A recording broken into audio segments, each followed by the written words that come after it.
Good morning, student. B.Ed first year.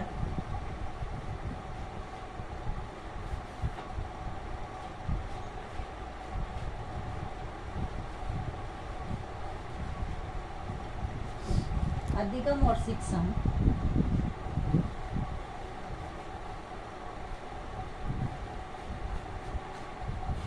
अधिगम और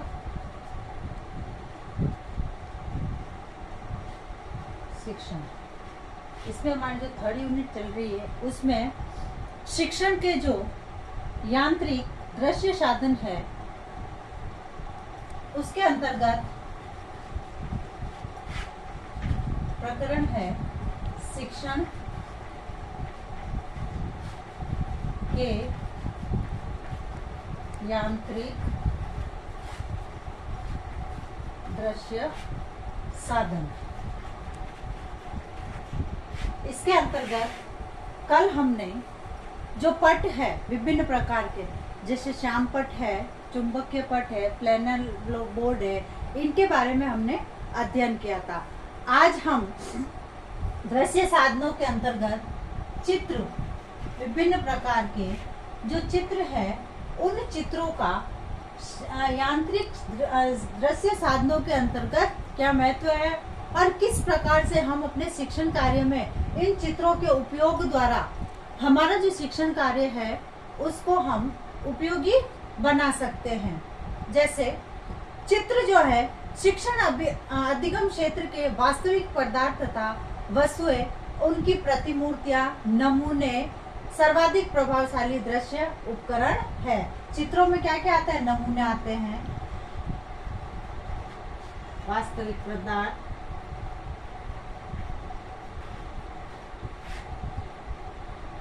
वस्तुएं, प्रतिमूर्तियां,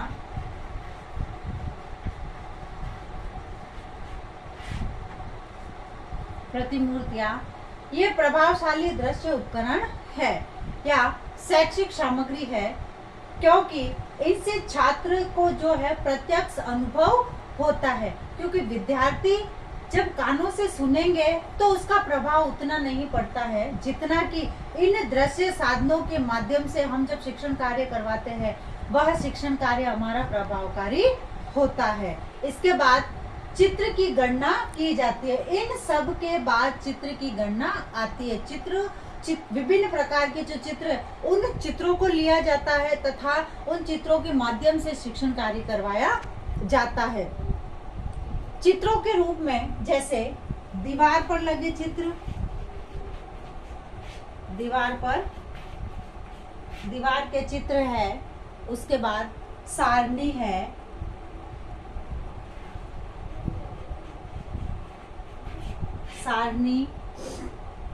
फिर है मानचित्र,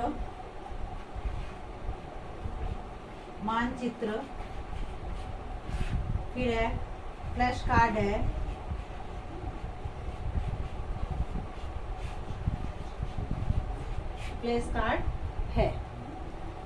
इन सब का उपयोग किया जाता है तथा जब हम विभिन्न प्रकार के चित्रों का जब प्रयोग करते हैं हमारे शिक्षण कार्य में, तो प्रयोग करते समय हमें या शिक्षक को कुछ बातों का ध्यान देना आवश्यक है, जिसमें जैसे कक्षा में छात्रों की आयु के अनुरूप चित्र शुद्ध, स्पष्ट तथा आकर्षक होने चाहिए। जैसे कि अभी वर्तमान समय में हम देखते हैं कि कक्षा में जो किताबें चलती है या विद्यार्थियों के लिए जो पाठ्यक्रम चलता है, पाठ्यक्रम में उनके अनुरूप ही उनकी किताबों में चित्र दिए हुए होते हैं। एलकेजी एचकेजी का जो बच्चा होता है वह चित्रों के माध्यम से शिक्षण कार्य करता है। विभिन्न प्रकार के आकर्षक चित्र बनाए जाते हैं। जैसे अगर हम उनको ए फॉर एप्पल बताते हैं तो उसमें ए फॉर एप्पल की चित्र बनी हुई आती है, बॉल की चित्र बनी हुई आती है आकर्षक रूप में। तो विद्यार्थी जब ऐसे आकर्षक चित्रों को देखता है तो उसके माध्यम से वह जल्दी किसी बात को सीखता है तथा ग्रहण करता है, क्योंकि वह प्रत्यक्ष अनुभव करके उस चीज का ज्ञान ग्रहण कर रहा है। फिर है चित्र सामग्री का विश्लेषण सामान्यतः छात्रों से कराया जाना चाहिए। फिर है चित्र ऐसे होने चाहिए जो छात्रों को अज्ञान व नवीन ज्ञान प्रदान करे, मतलब चित्र ऐसे हो जो विद्यार्थियों को अज्ञानता से दूर रखे और जो बातें उनको ज्ञात नहीं है उन बातों को ज्ञात करे तथा नवीन ज्ञान प्राप्त करे, नए ज्ञान को जोड़ते हुए उन चित्रों से शिक्षण कार्य करे। तो इस प्रकार ये कहा जा सकता है कि इन चित्रों के माध्यम से हम विद्यार्थियों को प्रत्यक्ष अनुभव करा सकते हैं। अब जब शिक्षण कार्य करवाया जाता है चित्रों के माध्यम से, तो उस शिक्षण कार्य में विभिन्न प्रकार के चित्रों का प्रयोग किया जा सकता है हमारे शिक्षण कार्य में। जैसे रेखा चित्र है,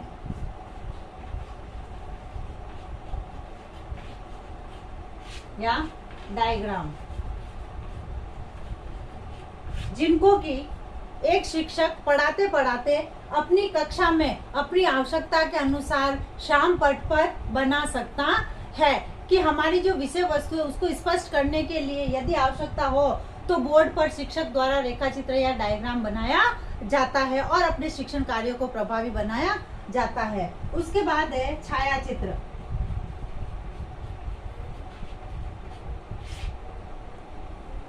छाया चित्रों का प्रयोग करके विद्यार्थियों को प्रत्यक्ष अनुभव करा सकता है। उसके बाद है सारणी। अब जब शिक्षक शिक्षण कार्य करवाता है तो उस समय कुछ ऐसे शब्द है, भेद है, उपसर्ग है, प्रत्यय है, काल है, इन सब को सारणी के रूप में बनाकर सारणी के पश्चात विभिन्न प्रकार के जो मानचित्र होते हैं,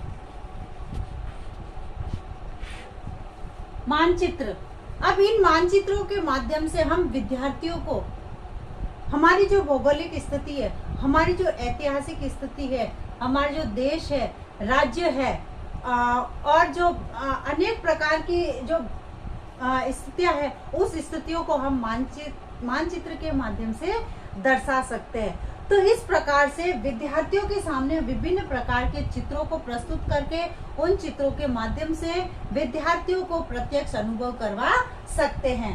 अब जो तीसरा आता है इसमें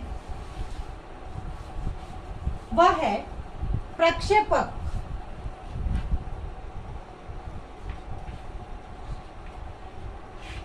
प्रक्षेपक जो सामग्री होती है वो मैंने पहले वीडियो में बताया। प्रक्षेपक वह सामग्री होती है जो कि इलेक्ट्रॉनिक या विद्युत की सहायता से चलाए जाते हैं। जैसे प्रक्षेपक स्वयं दृश्य सामग्री नहीं है, वरन इसकी सहायता से हम विविध प्रकार की सहायक सामग्री प्रक्षेपित करते हुए दृश्य सामग्री बनाया जाता है। इसमें जैसे अनेक प्रकार के प्रक्षेपक सामग्री आते हैं, जैसे स्लाइड,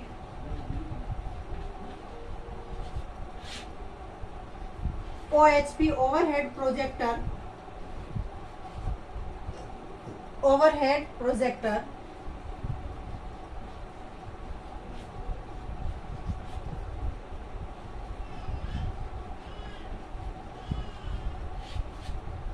प्रोजेक्टर और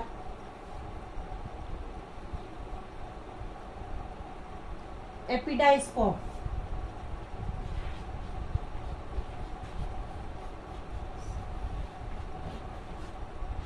ये जो होते हैं प्रक्षेपक सामग्री, ये विद्युत की सहायता से चलाए जाते हैं। इसमें जैसे ये इन सभी प्रक्षेपकों के माध्यम से वस्तुओं को देखने के लिए कमरे में अंधेरा होना चाहिए, व्यवस्थित होना चाहिए तथा और इन्हें चलाने के लिए जब हम इन सब का उपयोग करते हैं विद्यालय के कक्ष में, तो इन सब को चलाने के लिए विद्युत की आवश्यकता होनी चाहिए। कमरे में अंधेरा होना चाहिए। अब जैसे सबसे पहले स्लाइड प्रोजेक्टर है। जब स्लाइड प्रोजेक्टर चलाते हैं तो इसके माध्यम से जो विविध प्रकार के दृश्य है, स्थान है, क्रियाएं है, घटनाएं हैं, शब्द है आदि को स्लाइड के माध्यम से प्रदर्शित किया जाता है, जो कि एक के बाद एक स्लाइड चलती रहती है। यानी 2x2 या 3x4 के श्वेत सामपट या रंगीन स्लाइड पर अंकित बातें प्रदर्शित करते समय पर्दे के आकार के स्पष्ट तथा पर्दे का आकार स्पष्ट दिखाई देता है, जिस पर कि एक के बाद एक जो हम स्लाइड दिखाना चाहते हैं जो हम स्थान दिखाना चाहते हैं, जो दृश्य दिखाना चाहते हैं, वो दृश्य दिखते जाते हैं। उसके बाद आता है ओवरहेड प्रोजेक्टर OHP।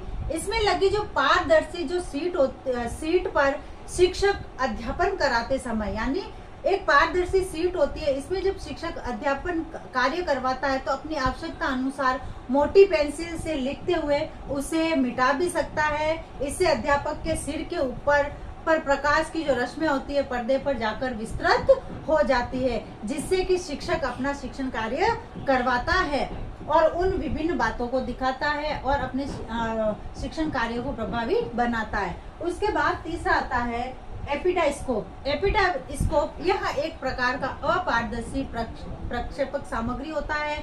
इसकी सहायता से छोटे छोटे पदार्थ है, वस्तुएं हैं, पुस्तक है या पत्रिका है, इन पर अंकित सामग्री बड़े आकार व बड़े पर्दे पर दिखाया जाता है और इसके प्रयोग के समय कक्षा में पर्याप्त अंधेरा होना चाहिए, जिससे कि विद्यार्थी को जो हम चित्र दिखा रहे हैं, जो पर्दे पर पुस्तक दिखा रहे हैं, छोटे छोटे पदार्थ दिखा रहे हैं, उनको आसानी से दिख सके। तो इस प्रकार से ये जो हमारी शिक्षण के यांत्रिक जो दृश्य साधन है, इन दृश्य साधनों के अंतर्गत इनका उपयोग करते हुए शिक्षक जो है अपने शिक्षण कार्य को प्रभावी बना सकता है तथा विद्यार्थियों को वास्तविक अनुभव तथा वास्तविक ज्ञान करवा सकता है। धन्यवाद।